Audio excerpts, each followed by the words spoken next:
Hello, welcome to the channel. I'm Whitney. Hope it resonates. I'm glad you found this. I'm glad you found my channel. I do offer personal readings for the collective, so if anyone's looking for a one-on-one, email your girl, whitneymoonshine@gmail.com. Okay, I do respond. Don't worry. Take it how it resonates, leave what doesn't resonate, and just know that these messages are collective. I've been doing this for 10 years, so I really trust what I say. I trust in what I hear. Oh yeah, we're gonna do the dice today, okay? Do the astronomy dice. Know that it's, kind of a needle in a haystack. If it resonates, it does. If it doesn't, what else can we say? Okay, so this is very, very interesting. For one, we got Neptune in the house. Okay. And my sister and I were talking about Neptune last night. And what were we talking about? Oh, the ultimate illusionist. Yes.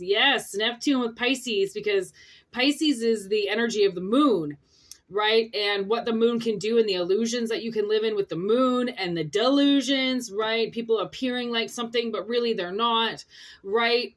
It's like the way that you see when you're drunk, your drunk goggles. Like, have you ever had those one night stands, or you meet people when you're wasted and then the next day you look at them like, that's not what I saw at the bar last night, right? It's like the ultimate illusionist, okay? And then with Aquarius and the 11th house, which is Aquarius. I fucking thought so. It's the second last house, because the last house would be Pisces. Jesus. So we're dealing with the 11th and 12th house.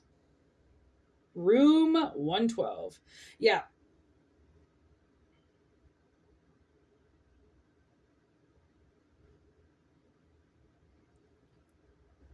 Aquarius with Neptune in Aquarius.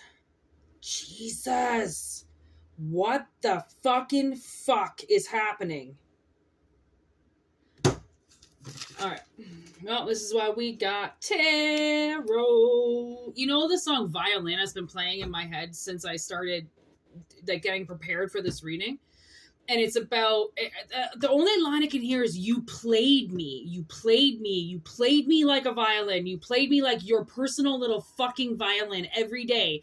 Hearing the exact song that you wanted. Fucking, put in the exact order that you wanted. Everything's for you, and you played me. I don't know if that's the actual, I haven't read the lyrics for...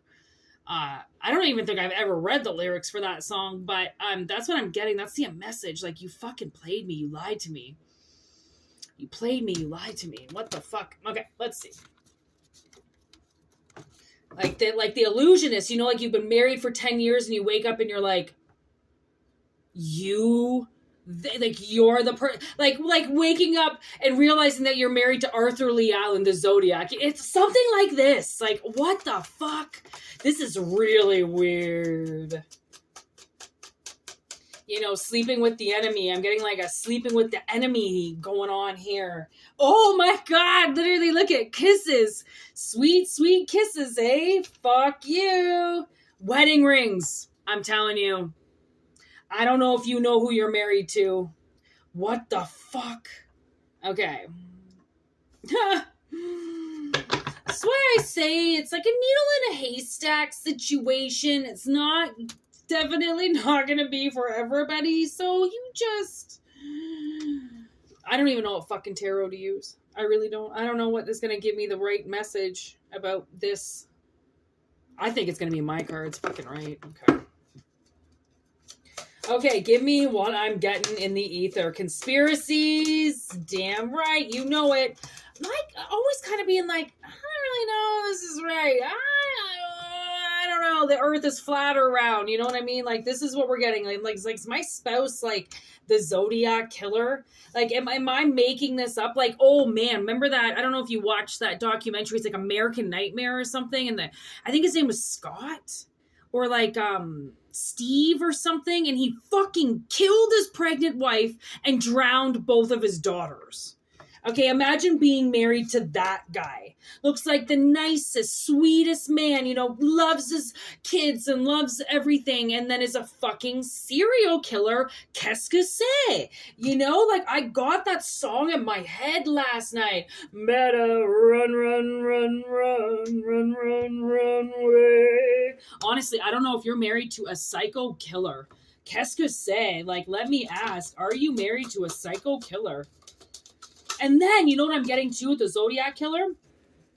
So I watched the documentary, and the Arthur Lee Allen was like best friends with this woman, and they said that that's what he would do. He would befriend the mother and then hurt the children, right? And I believe that the mother knew who Arthur was. He had her put things away from him for him, just in case the cops ever investigated. She told her kids that Arthur gave her things, and then she burned them. She got rid of the evidence. She took it to her fucking grave is what she did. And I'm pretty sure he told her everything, but she was a woman who had 7 kids, and her husband was a pedophile in a psychiatric ward. So she had no help. It was the 50s, 60s, and she kind of looked at Arthur like as somebody who could help her raise these 7 kids. And then he would take the kids on these trips and molest them, drug them up, and fucking fuck with them. And I don't know, man. Jesus Christ, look at this flight or fight. I don't know what the fuck. It's one of those things where it's like, do you fight this person or do you run? Like, do you fucking run? Because have you ever seen the Murdaugh mysteries? The Murdaugh family down there in the southern states, where wealthy, rich families can just cover things up. They can just cover you up, and no one's ever gonna find you again. Okay. I don't know, this is what I'm talking about. Now I'm getting Lacey Peterson, right? That's a Scot too. He took her out on the boat in the fucking cold and fucking threw her off. Threw her off the boat, killed her and her kid. Jesus Christ, look at this. Hearth and Home? I'm not lying about this. Oh my God. Put the fucking nail in the coffin. Look at this. Thief with the goodies and the oldies in reverse. Like that something was stolen from you in the past. And it was right under your home. Somebody was married to. Pedophile. I mean, Arthur Lee Allen is a pedophile.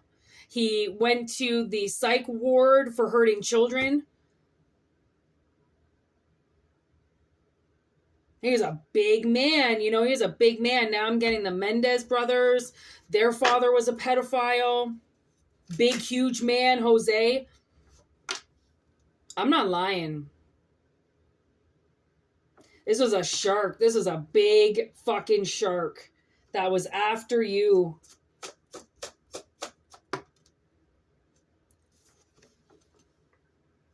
I think they're going to die. I've been wondering what this was. Because cancer is the thing, like, you never know how it's going to be used as the analogy, right? Is it the thing that's eating you alive, or is it the thing that's eating them alive? And I think it's the thing that's eating them alive. Because they didn't fight for you. Maybe this is, your mother that's married to the pedophile, or your father that's married to the pedophile, They were supposed to stand up for you. They were supposed to fight for you. They were supposed to take you and leave, like a thief in the night, just fucking leave everything and go and give you a better place to live. But they didn't want to. And this person is going to die. Oh, shit. Oh, okay. So I got to tell you this. Where my parents live, the one who's married to the pedophile, they do not have a hospital near them. They do not have medical assistance near them. They live in bumfuck nowhere in New Brunswick. Okay. So I always said to myself, when I was 16 years old, my stepfather was upstairs screaming for his life. And I always slept in. I always work in my sleep. I always have. So I've never been a morning person. person I always like to sleep in. So when I was 16, that would have been grade 11, grade 12. I always had my spares in the morning. So I was usually at home in the morning, and my stepdad always slept in. He didn't like waking up in the morning either. So I woke up to him screaming upstairs, and I never knew, like, I never addressed the elephant in the room when it came to my stepfather and why he scared me so much, but I heard him up there screaming. And I was in the basement. We had this like weird, I just got 10:13 on the clock, okay? And look at Dana Scully, that's 10:13, okay?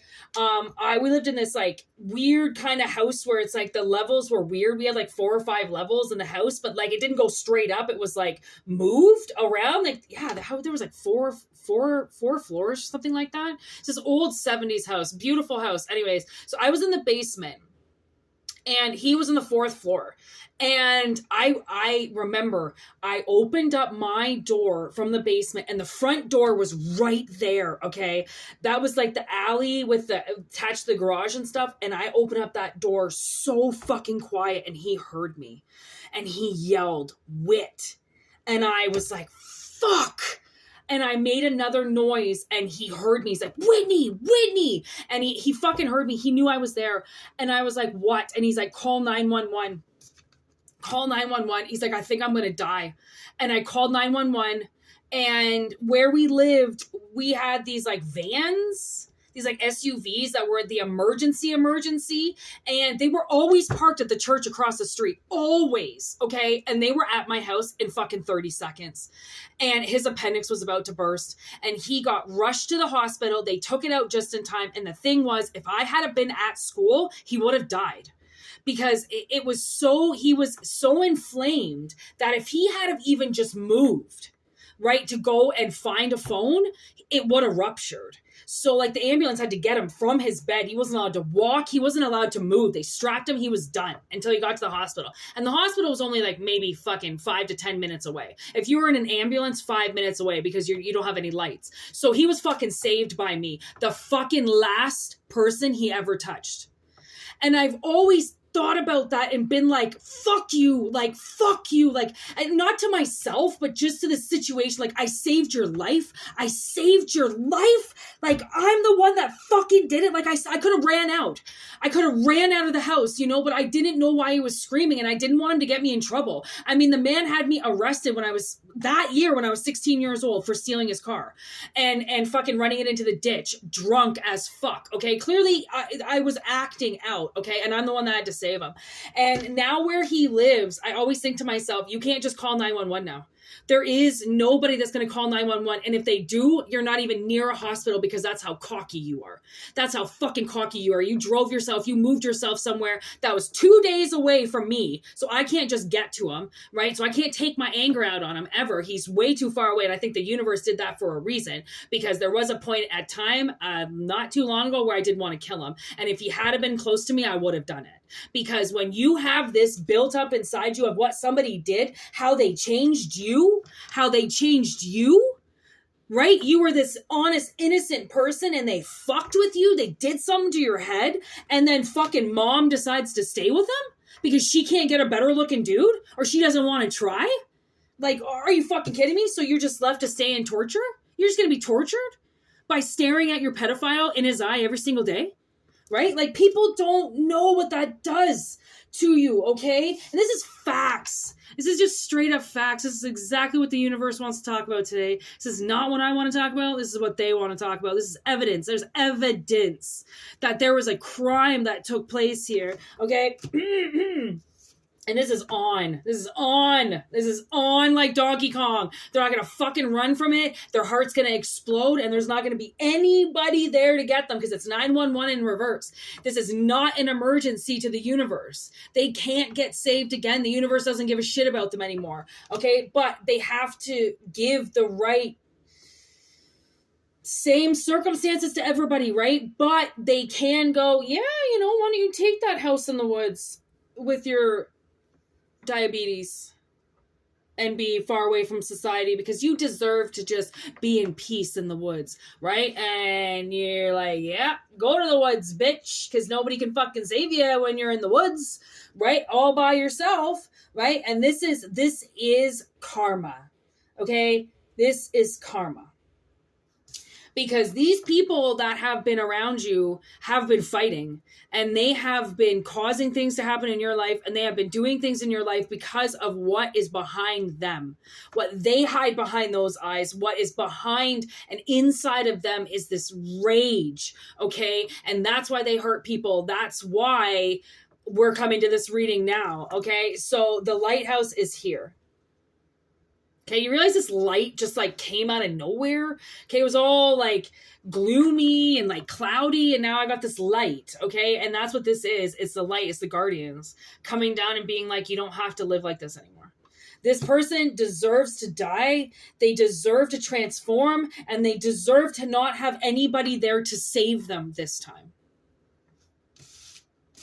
You know, it could be along the lines of like, you know, you're the shark that's been hurting you all these years, you know, does have diabetes, and he's left all alone. Look at that. Magic happens. He's left all alone, and then he runs out of insulin. Oh, health and safety. Look at that. The cat was hiding health and safety, which is what I think the universe is going to do to them. I think they're going to hide it. I don't think they're going to give them a chance to get to the Red Cross again, like they did before. And then look at that underneath. We've got the witch card in reverse, okay? In reverse, it's a monster. This person is a monster. And then there is the word communication.